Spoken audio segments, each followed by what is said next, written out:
Don't get me wrong, I think Bethesda deserves a lot of praise for what they've been able to create in the past, like in Oblivion, breaking bounds with its revolutionary and innovative world immersiveness. It also just happens to be the root cause of all evil. Microtransactions, don't mind that. Look at Skyrim. It's a fantastic game, so fantastic in fact that they released it over and over and over. New games, never heard of it, said Bethesda. Let's do a Skyrim iteration number 17. Fallout, on the other hand, was doing good. So good, in fact, that they had to ruin its reputation with a buggy, messy glitch of a game called Fallout 76. You got to keep those expectations low, man. But they failed. They failed to keep the expectations low because they indeed busted through the roof with the announcement of Starfield. The promise of being able to live out your sci-fi space pirate fantasies were just too good to be true. Expectations, of course, sufficiently pummeled to the ground following its release. I may be talking shit right now, but don't be fooled. I'm a sucker just like the rest of them. I'm ready to suckle the teat of the Bethesda cow as soon as Elder Scrolls 6 drops, bro. I'm copping that faster than my teammates steal my loot on Arc Raiders. What's up, guys? My name is Goohy. I make commentary style videos on the latest games released, and today we're talking about the game Bethesda wished they made, Outer Worlds 2. Baby, baby, baby, you ain't seen nothing yet. I want to apologize once again for my voice. I am still sick. My voice is still raspy and still poopy. I do appreciate all the nice comments in the previous video saying they liked my voice. I wasn't like fishing for compliments because I have low voice self-esteem or anything like that. I was just trying to let you guys know that I am sick and it's gotten worse since then. But fuck it, let's be Shaggy from Scooby-Doo. Like, Scoob, let's finish this video. Speaking of the last video, I do owe you guys this.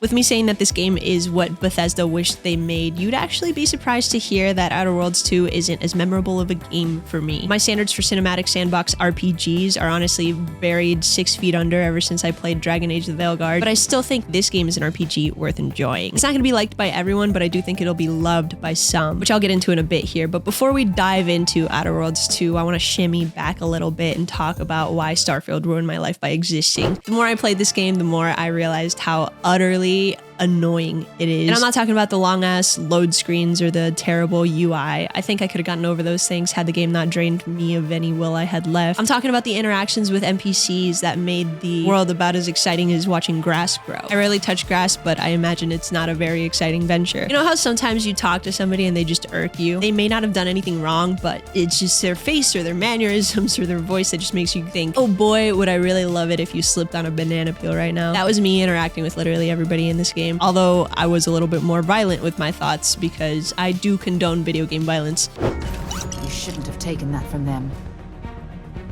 The biggest disappointment was the promise of this vast, expanding universe to explore, but it just ended up being blocks of procedurally generated pieces of land that had some random, uneventful things to loot. Did they not learn from No Man's Sky on this one? Granted, No Man's Sky made a comeback and it came out in like the dark ages, but to come out with a mechanic like that in 2025 just feels so lazy to me, man. Oh, look, a rock. Some more rocks to go with the aesthetic of rock. This rock is made out of rock. You'd have these space battles in that game, which were arguably pretty cool before they got old. If you defeated a ship and boarded them, they'd reward you with the worst loot you've ever gotten in your life. Here's a wet napkin and a singular pubic hair for your efforts. Congratulations.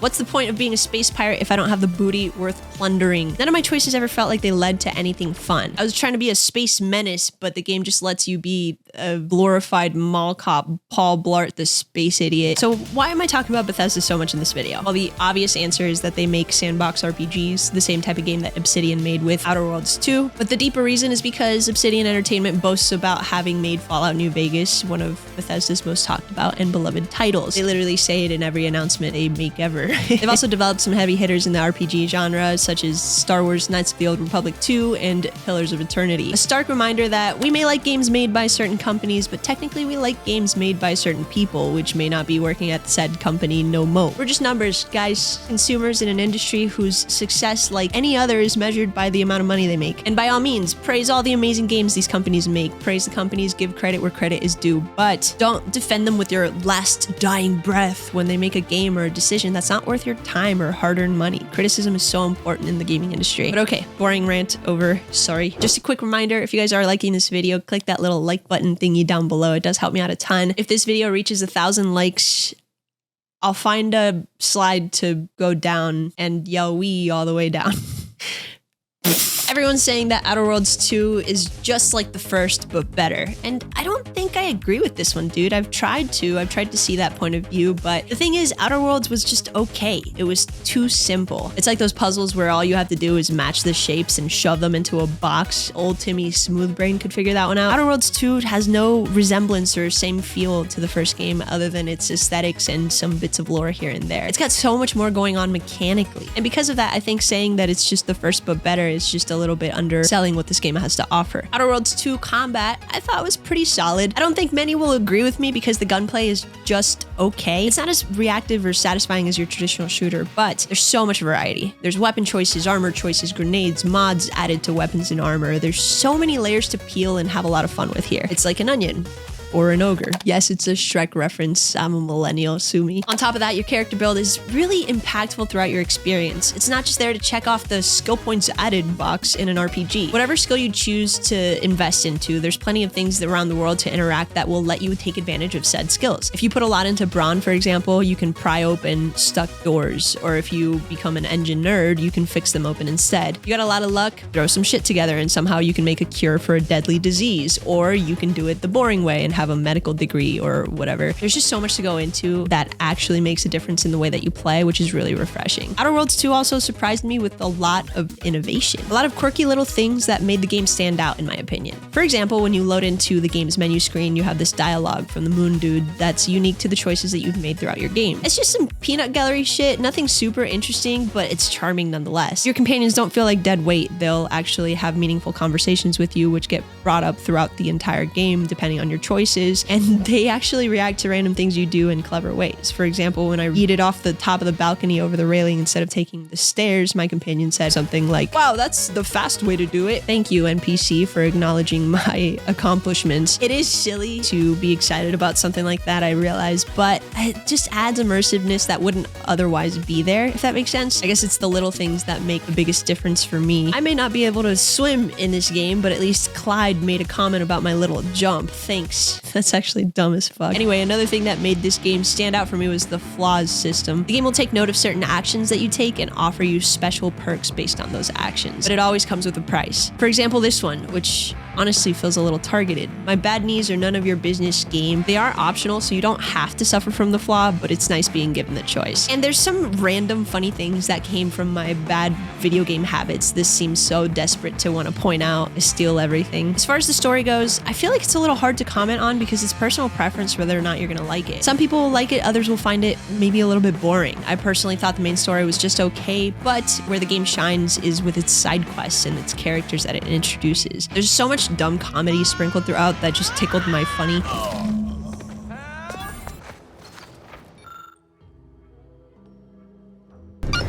Your patience is commendable, passenger.